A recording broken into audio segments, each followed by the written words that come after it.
Hello friends, எல்லோரும் எப்படி இருக்கீங்க? இன்றைக்கி என்ன சமையல்? இன்றைக்கி நாள் எப்படி போச்சு வாங்க பார்க்கலாம். ஒரு ஸ்நாக்ஸ் தான் செஞ்சிட்ருக்கேன். ஒரு கப் ரவை, ஒரு கப் கோதுமை மாவு, ஒரு கப் அரிசி மாவு எடுத்துருக்கேன். இது மூணுமே ஒரு ஒரு கப்பு. அதில் கொஞ்சம் எள் சேர்த்துக்கலாம். ஒரு கப் நாட்டு சர்க்கரை. எல்லாமே ஒரே கப்பில் அளந்து எடுக்கும்போது நம்ம இனிப்பு எல்லாமே கரெக்டாக வரும். ஒரு சிட்டிகை சோடா உப்பு, ஒரு சிட்டிகை சால்ட்டு, 2 ஏலக்காய் பிச்சு போட்டுக்கலாம். 2 பழுத்த வாழைப்பழம் இருந்து அதை வேஸ்ட்டு பண்ண வேண்டான்ட்டு இந்த போண்டா செஞ்சிட்ருக்கேன். அதையும் பிச்சு இதில் போட்டு எல்லாத்தையும் மிக்ஸ் பண்ண வேண்டியதுதான். நேந்திரம் பழம் பாருங்கள், நல்லா இந்த மாதிரி கருத்து போச்சுன்னா நல்லா டேஸ்ட்டாக இருக்கும். ஆனால் இந்த பழம் பாருங்கள், அந்தளவு பழுக்காத மாதிரியே இருக்குது, தோலோடையே ஒட்டி வருது. இது வந்து கல் வச்சு பழுத்த பழம் அப்படின்னு எங்கள் வீட்டில் சொன்னாங்க. ஆனால் இப்போ நிறைய மார்க்கெட்டில் கல் வச்சு பழுத்த பழம் தான் நிறைய கிடைக்குது. மாம்பழமாக இருக்கட்டும், வாழைப்பழம், இது எல்லாமே. ஏன்னா நார்மலாக பழுக்கிற பழத்துக்குமே இதுக்கும் நல்ல வித்தியாசம் இருக்குது. தோல் எவ்வளோ கருத்துச்சு, ஆனால் பழம் பாருங்கள் உள்ளே கல் போல் தான் இருக்குது, அந்தளவு பழுக்கல. சரி வாங்கியாச்சு, என்ன பண்ணுறது, வேஸ்ட் பண்ண வேணான்னு. அந்தளவு டேஸ்ட்டுமே இல்லை, அதாவது போண்டா மாதிரி செஞ்சிடலான்ட்டு போட்டு செஞ்சுட்டுருக்கேன். இந்த மாதிரி மாவு திக்காக எடுக்கும்போது நம்ம இந்த போண்டா 2-3 நாள் ஆனாலுமே நம்ம கெட்டு போகாது, நல்லாயிருக்கும். குழந்தைங்களுக்காக நான் குட்டி குட்டியாக போட்டிருக்கேன். நம்ம பெருசாக போட்டால் உள்ளே சாஃப்டாகவும் மேலே கிறிஸ்பியாக வரும். இது ஃபுல்லாகவே கொஞ்சம் கிறிஸ்பியாக அந்த மாதிரி தான் இருக்கும். அது இல்லாமல் நம்ம நிறைய ரவை சேர்த்துறதுனால நல்லா டேஸ்ட்டாகவே இருக்கும். இன்றைக்கி செஞ்சு மறுநாள் சாப்பிட்டா தான் இன்னும் டேஸ்ட்டாக இருக்கும். ஆனால் அன்றைக்குள்ளேயே காலி பண்ணிட்டாங்க என் பசங்க எல்லோரும் சேர்ந்து. இப்போ வீட்டில் இருக்கிறதுனால டெய்லி ஏதாவது ஒரு பலகாரம், ஏதாவது ஸ்நாக்ஸ் செஞ்சு கொடுங்கம்மா, அது செஞ்சு கொடுங்கம்மான்னு ஒரே இம்சை. உங்கள் வீட்டில் எப்படி சொல்லுங்கள்?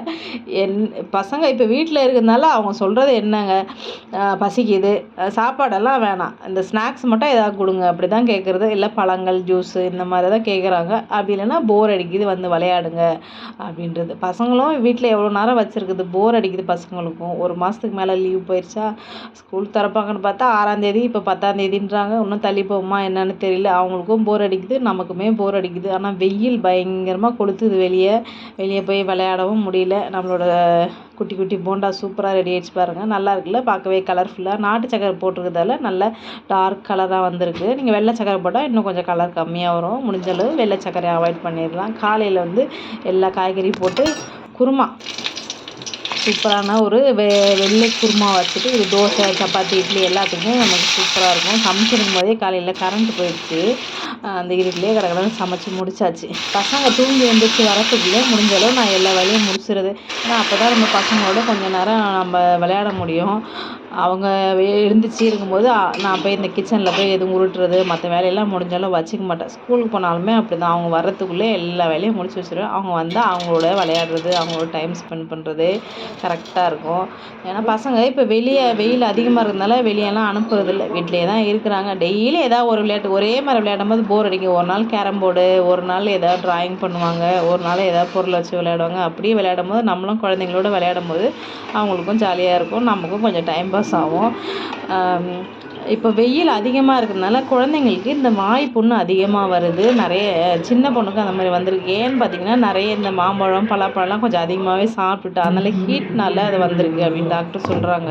அதனால் முடிஞ்சளவு நிறைய இளநீ, தண்ணி, மோர், நிறைய தண்ணி தான் மெயினாக கொடுக்க சொல்லியிருக்காங்க. ஒரு ஆயில் மட்டும் ஒரு மாத்திரையும் கொடுத்தாங்க. அதனால் குழந்தைங்களுக்கு இந்த மாதிரி ஒரு பாட்டிலில் லெமன் ஜூஸோ மோரோ ஏதாவது நம்மளால் என்ன முடியுமோ கலக்கி கொடுத்துட்டிங்கன்னா கொஞ்சம் வரத்துக்கு முன்னாடி நம்ம பாதுகாக்கிறது நல்லது இல்லையா? அதனால இந்த மாதிரி ஜூஸு, தண்ணியெல்லாம் அதிகமாக கொடுங்க. இப்போ ஸ்கூல் போனால் இன்னும் ரொம்ப கம்மியாகிடும் தண்ணி குடிக்கிறது. அதனால் முடிஞ்சளவு வீட்டில் பசங்களை நம்மளால் எவ்வளோ கவனிக்க முடியுமோ அந்தளவுக்கு கவனிச்சிக்கோங்க. மத்தியானம் சமையல் கீரை, ரசம், பொரியல்லாம் வச்சு சூப்பராக சாப்பிட்டு முடிச்சாச்சு. அப்புறம் என் பசங்க விளையாடுறத இதோட அட்டாச் பண்ணுறேன் பாருங்கள். அழகாக ட்ராயிங் வரைவா என் பெரிய பொண்ணு.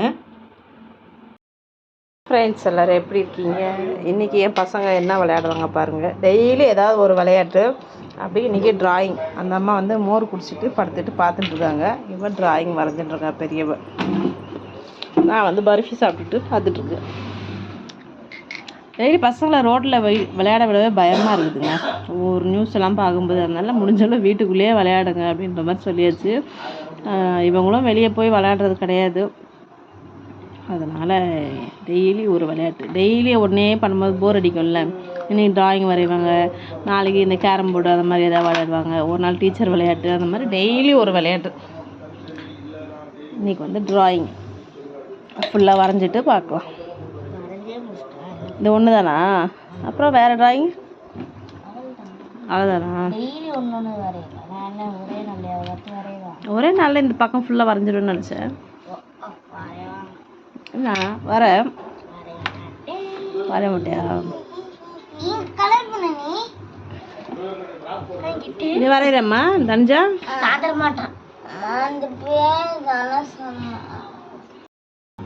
சின்ன மேடம் டிராயிங் வரைய ஆரம்பிச்சிச்சு.